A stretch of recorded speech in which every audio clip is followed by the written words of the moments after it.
रक्षाबंधन का पर्व दो शब्दों के मिलने से बना हुआ है, रक्षा और बंधन। संस्कृत भाषा के अनुसार इस पर्व का मतलब होता है कि एक ऐसा बंधन जो कि रक्षा प्रदान करता हो। Please like, share, comment and subscribe to our channel and hit the bell icon. यहाँ पर रक्षा का मतलब रक्षा प्रदान करना है, उधर बंधन का मतलब होता है एक गांठ, एक डोर जो कि रक्षा प्रदान करे। ये दोनों शब्द मिलकर एक भाई बहन का प्रतीक होते हैं।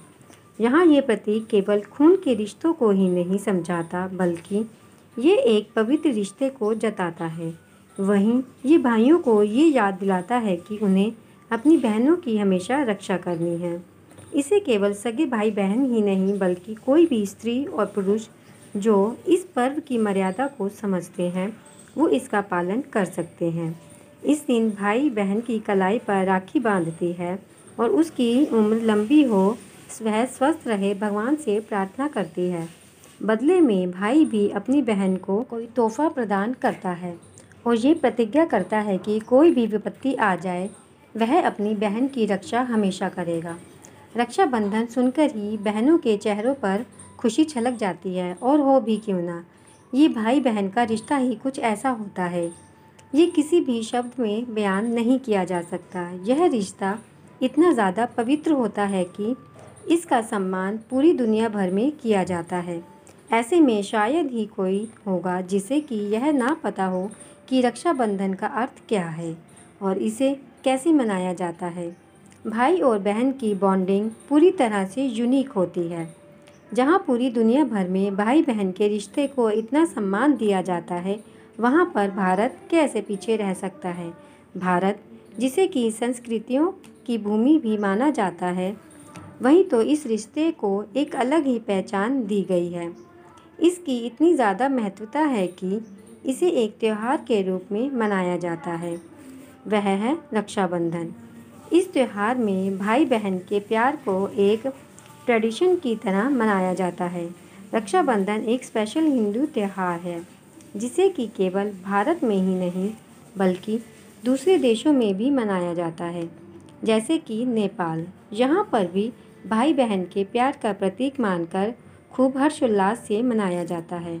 इस पर्व को श्रावण मास की पूर्णिमा के दिन मनाया जाता है, जो कि अक्सर अगस्त के महीने में आता है।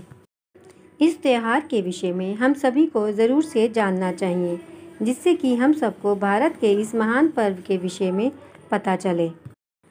राखी के त्यौहार का इतिहास बहुत ही पुराना है और इसके साथ बहुत सी कहानियाँ भी जुड़ी हैं। ऐसी कहानियाँ जो कि दंत कथाओं में काफ़ी लोकप्रिय हैं।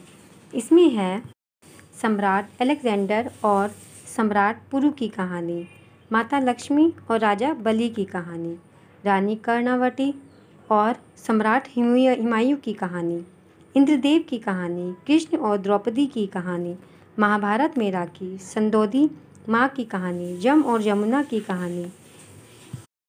इन सब ने राखी के महत्व को समझा और पूरा किया। भारत के दूसरे धर्मों में भी रक्षाबंधन कैसे मनाया जाता है, यह बताते हैं। हिंदू धर्म। हिंदू धर्म में यह त्यौहार बहुत ही हर्षोल्लास के साथ मनाया जाता है। वहीं इसे भारत के उत्तरी प्रांत और पश्चिमी प्रांतों में ज़्यादा मनाया जाता है। इसके अलावा भी दूसरे देशों में भी इसे मनाया जाता है, जैसे नेपाल, पाकिस्तान, मॉरिशस में भी इसे मनाया जाता है। जैन धर्म। जैन धर्म में उनके जैन पंडित भक्तों को पवित्र धागा प्रदान करते हैं और आजकल तो सब जैनी बहनें अपने भाइयों को राखी बांधती हैं। सिख धर्म।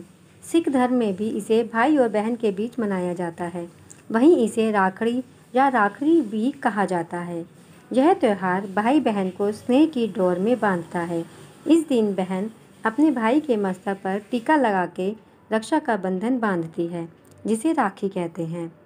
पश्चिमी घाट में इसे नारियल पूर्णिमा भी कहते हैं, क्योंकि इस दिन समुद्र में नारियल अर्पण किए जाते हैं।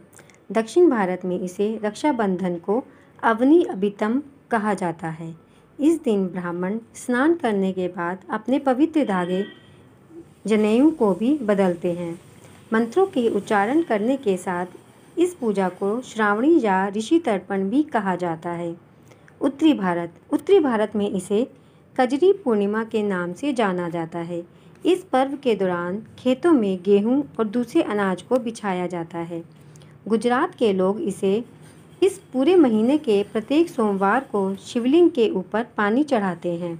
इस पूजा को पवित्रोपन्ना भी कहा जाता है। ग्रंथों में देखा जाए तो पाया जाता है कि रक्षाबंधन को पुण्य प्रदायक माना जाता है। इसका मतलब कि इस दिन अच्छे कार्य करने वालों को काफ़ी सारा पुण्य प्राप्त होता है। रक्षाबंधन को विषतारक या विषनाशक भी माना जाता है। वहीं इसे पापनाशक भी कहा जाता है, जो कि खराब कार्यों को नाश करता है। यह महीना सभी किसानों, मछुआरों और सामुद्रिक यात्रा करने वाले व्यवसायों के लिए भी महत्व रखता है। रक्षाबंधन को नारियल पूर्णिमा भी कहा जाता है। भारत के सामुद्रिक तट इलाकों में इस दिन वर्षा के देवता इंद्र और समुद्र के देवता वरुण की पूजा की जाती है। वहीं देवताओं को नारियल अर्पण किए जाते हैं और खुशहाली की कामना की जाती है। नारियल को समुद्र में या फिर किसी भी पानी वाली जगह में अर्पण किया जाता है। लोगों का मानना है कि इस दिन श्री राम ने सीता जी को छुड़ाने के लिए अपनी यात्रा प्रारंभ की थी। मछुआरे भी इसी दिन अपनी मछली पकड़ने के कार्य की शुरुआत करते हैं, क्योंकि इस समय समुद्र बहुत ही शांत होता है और उन्हें पानी में जाने में कोई खतरा नहीं होता। इसलिए वह इस दिन अपना व्यवसाय शुरू करते हैं। तो देखा आपने, रक्षाबंधन का दिन सिर्फ भाई बहन ही नहीं और सबके लिए भी अलग अलग तरह से कितना महत्वपूर्ण है और सब लोग इसे अपनी तरह से मनाते हैं।